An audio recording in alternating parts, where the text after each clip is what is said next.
జనరల్‌గా బ్యాంకుల్లో లోన్ తీసుకునేటువంటి ప్రతి పౌరుడు అంటే రైతులు కావచ్చు, తర్వాత వ్యాపారస్తులు కావచ్చు, తర్వాత గృహ రుణాలు తీసుకునేటువంటి వ్యక్తులు కావచ్చు. వీళ్ళు ముఖ్యంగా కొన్ని జాగ్రత్తలు తీసుకోవాల్సినటువంటి అవసరం ఉంది. కొన్ని మెళకువలు తీసుకోవాల్సినటువంటి అవసరం ఉంది కాబట్టి ఈ వీడియో చేయడం జరుగుతుంది. జనరల్‌గా బ్యాంకులు short term loans, long term loans అనేటివి ఇస్తుంటారు. షార్ట్ టర్మ్ లోన్స్ వచ్చేసి తనఖా లేకుండా ఇచ్చేటువంటివి కొన్ని ఉంటాయి. సుమారు నాకు తెలిసి 1.5 లక్ష వరకు ఎలాంటి తనఖా లేకుండా, మార్ట్‌గేజ్ లేకుండా ఇచ్చేటువంటి వ్యవసాయ రుణాలు ఉన్నాయన్నమాట. తర్వాత లాంగ్ టర్మ్ లోన్లు అంటే 2 సంవత్సరాల నుంచి సుమారు 15 సంవత్సరాలు వరకు మనం కట్టేటువంటి ఈక్వల్ ఇన్‌స్టాల్‌మెంట్లు అంటే ఈఎంఐలనమాట. ఈక్వేటెడ్ మంత్లీ ఇన్‌స్టాల్‌మెంట్లు అని అంటాం అనమాట. వాటిని డివైడ్ చేసి ఉదాహరణకి ఇంటి లోను అనుకుందాం. అంటే లోన్‌లు రకరకాలుగా ఉంటాయి. వాహనాలు తీసుకోవచ్చు, తర్వాత ఇండ్లకు తీసుకోవచ్చు, వ్యాపారస్తులు తీసుకోవచ్చు, ఎంఎస్ఎంఈలు చిన్న వాటికి తీసుకోవచ్చు. అన్నిటికీ లోన్‌లు ఇవ్వడం జరుగుతోందనమాట. అయితే వితౌట్ మార్ట్‌గేజి వాటికి ఇవ్వరనమాట. ఏదో ఒకటి మనము మార్ట్‌గేజ్ చేయాల్సినటువంటి అవసరము ఉంది.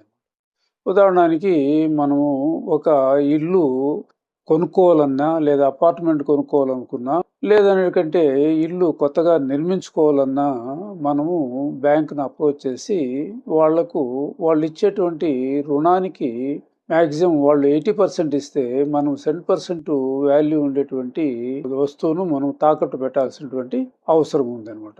జనరల్‌గా సిటీల్లో ఉన్నట్లయితే ఒక అపార్ట్మెంట్ కొనుక్కోవాలంటే హైదరాబాదు, బెంగుళూరు, తర్వాత మెడ్రాసు, విశాఖపట్నము ఇటువంటి పెద్ద పెద్ద సిటీల్లో మినిమము 1,00,00,000 నుంచి 6,00,00,000 విలువ చేసేటువంటి అపార్ట్మెంట్లు కూడా ఉంటాయన్నమాట.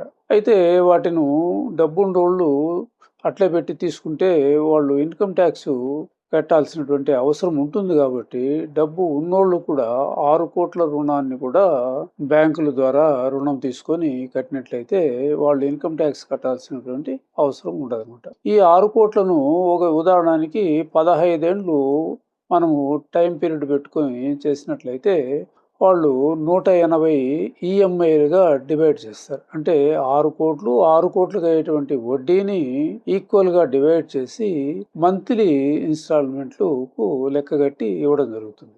అయితే ఇక్కడ మనము తీసుకోవాల్సినటువంటి జాగ్రత్తలు ఏమంటే, ఎప్పుడైనా ఏదో సందర్భంలో ఇబ్బందులొచ్చి మనం కంటిన్యూస్‌గా 3 వాయిదాలు మనం దాన్ని కట్టలేనట్లయితే వాళ్ళు ఏం చేస్తారు, మనం తీసుకున్నటువంటి లోను నువ్వు ఎన్‌పీఏగా డిక్లేర్ చేయడం జరుగుతుంది. ఎన్‌పీఏ అంటే నాన్ పర్ఫార్మెన్స్ అసెట్ అని కింద.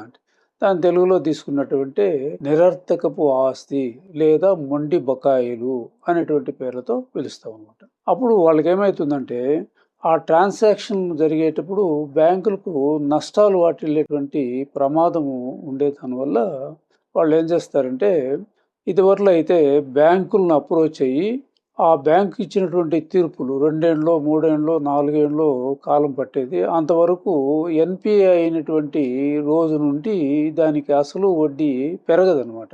ఉదాహరణకి ఒక వ్యక్తికి ఎన్‌పీఏ అయిన రోజున ₹1,50,00,000 ఉందంటే ఈ 4 ఏండ్లు కోట్లలో జరిగితే కూడా 1,50,000 కట్టాల్సిన అవసరం ఉంటుంది. దానిపైన వడ్డీ అనేటువంటిది పెంచేటువంటి అవకాశం ఉండదు. దానివల్ల ఏమైతుంది, బ్యాంకులన్నీ కూడా దివాలు తీసేటువంటి పరిస్థితి ఏర్పడిన దానివల్ల సెంట్రల్ గవర్నమెంట్‌కు ఒక ఆలోచన వచ్చింది. ఆర్‌బీఐ సూచనల ప్రకారము ఒక యాక్ట్‌ను తేవడం జరిగింది. ఆ యాక్ట్‌ని ఏమంటామంటే సర్ఫేసీ యాక్ట్ అని అంటాం. సర్ఫేసీ యాక్ట్ అంటే దాని యొక్క ఫుల్ ఎక్స్పాన్షన్ తీసుకున్నట్లయితే securitisation and reconstruction of financial assets, enforcement of security interest act 2002 అనేటువంటి దాంతో ఉంటాం. అయితే ఈ యాక్ట్లో ఏం చెప్పబడిందంటే బ్యాంకులకు ఒక ఆయుధంలాగా ఇది పనిచేయడం జరుగుతుంది. ఏం ఆయుధం అంటే, ఎవరైతే రుణాలు తీసుకొని కంటిన్యూస్‌గా 3 నెలలుగాన వీళ్ళు కట్టనట్లయితే వాళ్ళు ఏం చేస్తారంటే ఒక నోటీసు ఇవ్వడం జరుగుతుంది. ఆ నోటీసులో 60 రోజుల నోటీసు అని ఇస్తారనమాట. మీరు 60 రోజుల లోపల మీరు ఈ అమౌంట్ మీరు పే చేయాలి. లేనట్లయితే మీ ఆస్తులు వేలం వేసేటువంటి అధికారం మాకుంది అని చెప్పి ఇవ్వడం జరుగుతుంది. కానీ చాలామంది తెలిసి తెలియకో నిర్లక్ష్య వైఖరో తెలియకుండా 60 రోజులు టైము గడిచిపోయినట్లయితే వాళ్ళు ఆ ఆస్తిని పబ్లిక్ యాక్షన్ వేసేటువంటి అధికారం ఉంది. అంటే ఎలాంటి కోర్టు ఉత్తర్వులు తీసుకోవాల్సిన పని లేదు. అదేవిధంగా వ్యక్తికి రెండవసారి నోటీస్ పంపాల్సినటువంటి అవసరం కూడా లేదు. కాబట్టి వాళ్ళు పబ్లిక్ యాక్షన్ వేసి ఎంతైతే అసలు వడ్డీ ఎన్‌పిఏ అయిన తర్వాత ఉందో అంత అమౌంట్ వాళ్ళు జమ చేసుకొని ఏదైనా మిగిలి ఉంటే అతనికి రుణదాతకు వాపసు ఇవ్వడం జరుగుతుందనమాట. అయితే వాళ్ళు యొక్క సొంత లబ్ధి కోసము మన ఆస్తిని అతి తక్కువ రేటుకే అమ్మినా కూడా మనము ఎక్కడ పోయినా కూడా ఏ కోర్టుకు పోయినా కూడా చెల్లుబాటు కాదు. ఇది తక్కువ ఇది ఎక్కువ అనేటువంటి నిర్ణయించే అధికారము మనకు లేదు, కోర్టులకు ఉండదు. అయితే ఇక్కడ ఒక మెలకువ ఆ లోన్లు తీసుకున్నటువంటి వ్యక్తి అయితే గమనించినట్లయితే ఈ 60 రోజుల నోటీసులో మీరు గన ఏదైనా వాయిదాకు ఒప్పుకోనట్లయితే, ఏదైనా వాళ్ళు తగువ పెట్టినట్లయితే మీరు ఒక ట్రిబ్యునల్‌కు అప్పీల్ చేసుకునేటువంటి అవకాశం ఉంది. ఎప్పుడు 30 రోజుల లోపలే చేసుకోవాలి. 31వ రోజు గన పోయినట్లయితే ట్రిబ్యునల్ యాక్సెప్ట్ చేయదు. అదేవిధంగా సివిల్ కోర్టు కూడా పోయేటువంటి అవకాశం ఉంది. ఏది సివిల్ కోర్టుకు పోవాలంటే ₹1,00,000 లోపు ఉండేటువంటి కేసులంతా కూడా సివిల్ కోర్టును అప్రోచ్ కావాల్సిన అవసరం ఉంది.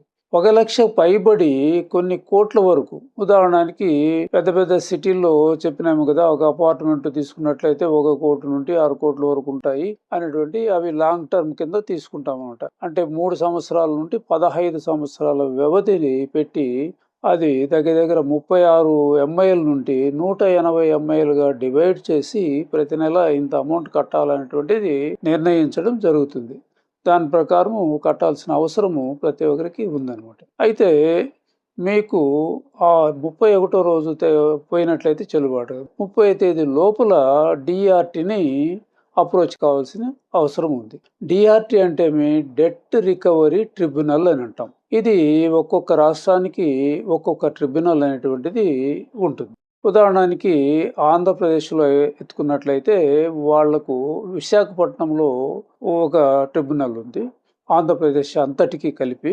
అదేవిధంగా తెలంగాణకు కలిసి హైదరాబాదులో ఒక డిఆర్టీ అంటే డెట్ రికవరీ ట్రిబ్యునల్ ఉంటుంది. ఆ ట్రిబ్యునల్ ఏం చేస్తుంది?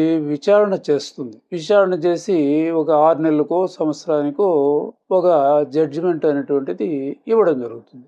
ఆ జడ్జిమెంటు మీకు అనుకూలంగా లేదు అనుకున్నప్పుడు వెంటనే అక్కడే ఉండేటువంటి డిఆర్ఏటి అని అంటే డెట్ రికవరీ అప్పిలేట్ ట్రిబ్యునల్కు మనము 30 డేస్ లోపల, లేదు 45 డేస్ అనేటువంటిది కొన్ని చోట్ల ఉంటుంది, వాటి లోపల మనము అప్పీల్ చేసుకున్నట్లయితే వాళ్ళు కూడా 1 ఇయర్ 2 ఇయర్స్కో జడ్జిమెంట్ ఇవ్వడం జరుగుతుంది.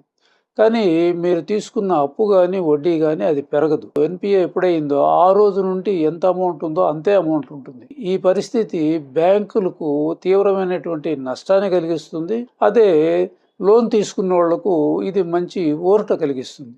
ఊరట అంటే ఏమి?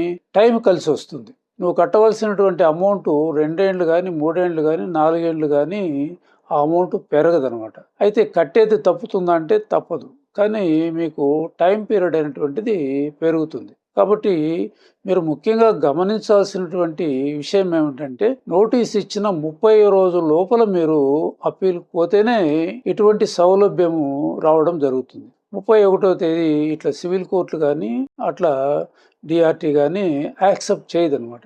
ఎందుకంటే ఈ సర్ఫేస్ యాక్ట్లోనే ఈ విధమైనటువంటి నియమాలు పెట్టడం జరిగింది. డిఆర్టీకి పోయిన తర్వాత ఒక 2 ఏళ్ళు కాలం అయిన తర్వాత ఒక జడ్జిమెంట్ ఇస్తుంది. ఆ జడ్జిమెంట్ కూడా మీకు అనుకూలంగా లేదు అనుకున్నప్పుడు హైకోర్టుకు పోవచ్చు అనమాట. హైకోర్టు కూడా అది 2 ఏళ్ళలో 3 ఏళ్ళలో జరుగుతుంది.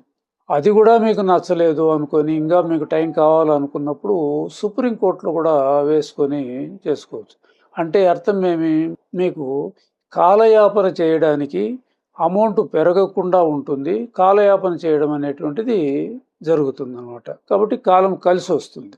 అట్లా కాకుండా మీరు 30 రోజులు దాటి వాళ్లకు 60 రోజులు వరకు మీరు టైం ఇచ్చినట్లయితే 61వ రోజు వాళ్ళు మిమ్మల్ని గాని, కోర్టును గాని ఎవరిని అప్రోచ్ కాకుండా చట్టబద్ధంగా ఈ సర్ఫేస్ యాక్ట్ 2002 ప్రకారము వాళ్ళు పబ్లిక్ యాక్షన్ వేసేటువంటి అధికారము వాళ్ళకుంది. ఏ కోర్టు కూడా దాన్ని అడ్డు చెప్పేదానికి లేదనమాట. ఇంకొకటి కూడా వాళ్ళు ఏం చేయొచ్చు అంటే పబ్లిక్ యాక్షన్ కండక్ట్ చేసి ఇవన్నీ చేసేది చాలా లేట్ అవుతుంది అనుకున్నప్పుడు ఏఆర్సి అనేటువంటి ఒక సంస్థ అనేటువంటిది ఉందన్నమాట. ఏఆర్సి సంస్థ ఏమంటే అసెట్ రీకన్స్ట్రక్షన్ కంపెనీ అనేటువంటిది ఒక ప్రత్యేక ప్రైవేటు ఆర్థిక సంస్థ. అది ఎన్ని కోట్లైనా కూడా జమ చేయగలుగుతుంది. అయితే దానికి వచ్చేటువంటి లాభం ఏమిటి ఏఆర్సి వాళ్లకు అంటే, ఇప్పుడు ఉదాహరణకి ఒక హౌస్ లోన్ తీసుకున్నటువంటి వ్యక్తి కట్టవలసినటువంటి రుణము 1,50,00,000 రూపాయలు ఉందని మనం అనుకున్నట్లయితే వాళ్ళు ఏం చేస్తారు, ఏఆర్సి వాళ్లకు ఎంతకిస్తారంటే 1,20,00,000కే ఇచ్చేస్తారు. అంటే 30 లక్షలు తగ్గించి వాళ్ళకి ఇవ్వడం జరుగుతుంది. అప్పుడు వాళ్ళకు వచ్చిన లాభం ఏమి అంటే ఏఆర్సి వాళ్లకు ఈ 30 లక్షలు కూడా రైతు దగ్గర నుంచి 6 నెలల నుంచి 1 సంవత్సరం 2 నెలల లోపల వాళ్ళు ఏం చేస్తారు, ఇళ్ళకి తిరిగి ప్రైవేటు వ్యక్తులను పంపించి వాళ్ళు 10 మందిలో అవమానం చేసి వాళ్ళు వసూలు చేసేటువంటి అధికారము చట్టమే కల్పించింది. అయితే వాళ్ళు కూడా దౌర్జన్యం చేసి అవమానించాలి అనేటువంటిది అందులో లేదు. కాకపోతే వాళ్ళు నోటీసు వాళ్ళు కూడా చట్టబద్ధ ప్రకారమే పోవాల్సి ఉంది. కానీ వాళ్ళు ఆ విధంగా వసూలు చేస్తే వాళ్ళకు లాస్ వస్తుంది. ఎందుకంటే వాళ్ళు ఆ 30 లక్షలను ప్రైవేటు వ్యక్తులతో ద్వారా కూడా వాళ్ళను భయపెట్టించి, లోన్లు తీసుకున్నటువంటి వాళ్ళను భయపెట్టించి, అవమానపరిచి, హింసించి ఏదో ఒక ఆస్తి అమ్మి వాళ్లకు రికవరీ చేసుకునేట్టుగా వాళ్ళు చేస్తారనమాట.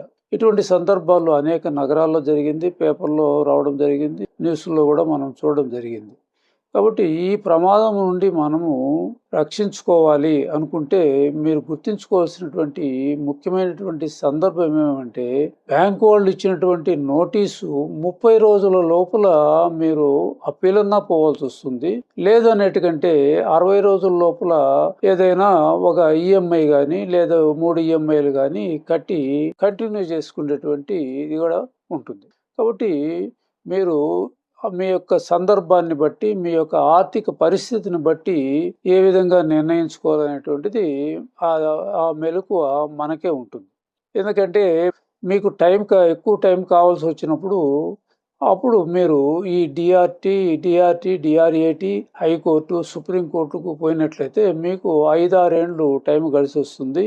రెండవది మీకు వడ్డీ కానీ అసలు కానీ ఎన్పిఐ రోజున ఎంత ఉందో అంతే కట్టాల్సినటువంటి అవసరము ఉంటుంది. కాబట్టి ముఖ్యంగా ఈ విషయాన్ని రైతులు గుర్తించుకోవాలి. ఈ డిఆర్టీలు, డిఆర్ఏటీలు తర్వాత కోర్టులు ఎక్కడ ఉంటాయంటే, కోర్టులు అయితే ఇప్పుడు ₹1,00,000 లోపు అయితే సివిల్ కోర్టుకే పోవాల్సి వస్తుంది. ₹1,00,000 పైబడిన ఉన్నట్లయితే డిఆర్టీకి పోవాల్సినటువంటి అవసరం ఉంది. ఇది డిఆర్టీ అనేటువంటిది ఒక రాష్ట్రానికి ఒక చోటే ఉంటుంది, ఇతర శాఖల్లో ఇది ఉండదన్నమాట. కాబట్టి ఆంధ్రప్రదేశ్కి సంబంధించి వైజాగ్లో ఉందన్నమాట, విశాఖపట్నంలో ఉంది. అదేవిధంగా తెలంగాణకు సంబంధించి హైదరాబాద్లో ఉందన్నమాట. అయితే తెలంగాణ వాళ్ళ అడ్రస్ కూడా మీరు నోట్ చేసుకోవచ్చు. త్రివేణి కాంప్లెక్స్, అబిడ్స్, హైదరాబాదు అనేటువంటి అడ్రస్లో ఇది ఉంటుంది. వాళ్ళ ఫోన్ నెంబర్ కూడా 04024750024 అనమాట, హైదరాబాద్ నెంబర్. అదే విశాఖపట్నానికి సంబంధించి అడ్రస్ తీసుకున్నట్లయితే జగదాంబ జంక్షన్, లీలా మహాల్ రోడ్, ఫోన్ నెంబరు 089129570045. ఈ నెంబర్లకు మనం ఫోన్ చేసి మనము అపీల్ చేయాల్సింది ఈమెయిల్ ద్వారా మనము చేయొచ్చు. లేదంటే మనకు ఇక్కడ వాళ్ళు ఇచ్చినటువంటి ఒక వెబ్సైట్ అడ్రస్ ఉంది. ఆ అడ్రస్ ఏమంటే drt.gov.in అనేటువంటి దానికి మనము అప్రోచ్ కావచ్చు. అంటే దీనివల్ల మనకు ఒక ఉపయోగం ఏమంటే, మనం ఒకసారి కూడా ఈ విశాఖపట్నం కానీ హైదరాబాద్కు పోకుండా మన ఇంట్లోనే కూర్చొని ఈ ఫైలింగ్ చేయొచ్చు అనమాట. ఎలక్ట్రానిక్ ఫైలింగ్ అంటాం అనమాట దీని ద్వారా. అంటే వాళ్ళు అడిగినటువంటి వివరాలు మనం పొందుపరిచినట్లయితే జడ్జిమెంట్ వచ్చేంత వరకు కూడా మనం ఒక్కసారి కూడా ఆ డిఆర్టీలకు సంప్రదించాల్సిన అవసరము ఉండదు. అదేవిధంగా డిఆర్ఏటీకి కూడా సంప్రదించాల్సిన అవసరము ఉండదు. అయితే హైకోర్టు, సుప్రీంకోర్టులకు పోయినట్లయితే మనము అక్కడ ఫైల్ చేయాల్సినటువంటి అవసరము ఉంది.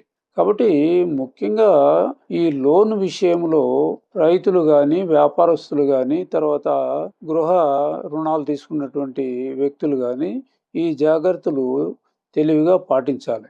ముఖ్యంగా గమనించాల్సింది ఈ 30 రోజులైనటువంటి కట్ ఆఫ్ డేట్ అనేటువంటిది గుర్తుపెట్టుకోవాలి. అంటే మీరు 30 రోజుల లోపల ఆ డబ్బును కొంతైనా జమ అయినా చేయొచ్చు, లేదన్నట్టుకంటే బ్యాంక్ వాళ్ళను ఇబ్బంది పెట్టాలనేటువంటి ఉద్దేశము పెట్టుకోవచ్చు. లేదన్నటువంటి ఆర్థిక పరిస్థితులు బాగలేనప్పుడు మనకు ఒక 4-5 ఏళ్ళు టైం కలిసి వస్తుంది అనుకున్నప్పుడు కూడా మనము దాన్ని వివిధ కోర్టులలో అప్పీల్ చేయటువంటి పరిస్థితి ఉంది. 31వ రోజు అయితే ఏ కోర్టులు కూడా యాక్సెప్ట్ చేయవు. ఇప్పుడు బ్యాంకుకు మంచి అవకాశం కలుగుతుంది. అది దగ్గర అది ఒక ఆయుధం లాగా పనిచేస్తుంది. వాళ్ళకు ఇష్టం ఉంటే ఏమాత్రము నష్టం రాకూడదు అనుకుంటే పబ్లిక్ యాక్షన్ చేస్తారు. ఇప్పుడు మీతో ఉదాహరణకు చెప్పినట్టు ఒక వ్యక్తి గృహ రుణం కింద 1.5 కోటి ఉన్నట్లయితే వాళ్ళు 1.5 కోటి కూడా పబ్లిక్ యాక్షన్లో వేసి తర్వాత రిమైనింగ్ అమౌంట్ను ఆ లోన్కి మనము వాళ్ళు ఇచ్చేటువంటి అవకాశం ఉంది. అట్లా లేకుండా వీళ్ళు ఏఆర్సి ఆ కంపెనీకి గన ఇచ్చినట్లయితే వాళ్ళు ముక్కుపిండి రుణగ్రహీత నుండి వసూలు చేయడం జరుగుతుంది. అది చాలా పైశాచికంగా ఉంటుంది. కాబట్టి ఈ వివరాలన్నీ కూడా దృష్టిలో పెట్టుకోవాలనేటువంటి ఉద్దేశంతో నేను ఈ వీడియో ప్రత్యేకంగా చేయడం జరుగుతుంది. దీనివల్ల రైతులకు లబ్ధి కలుగుతుంది, తర్వాత అదేవిధంగా వ్యాపారస్తులకు కలుగుతుంది. రెండవది వచ్చేసి గృహ రుణాలు తీసుకునేటువంటి వ్యక్తులు, అపార్ట్మెంట్లు తీసుకునేటువంటి వ్యక్తులు అందరికీ ఈ మెలకువలు పాటించాలనే ఉద్దేశంతో ఈ వీడియో చేయడం జరిగింది. Thank you very much.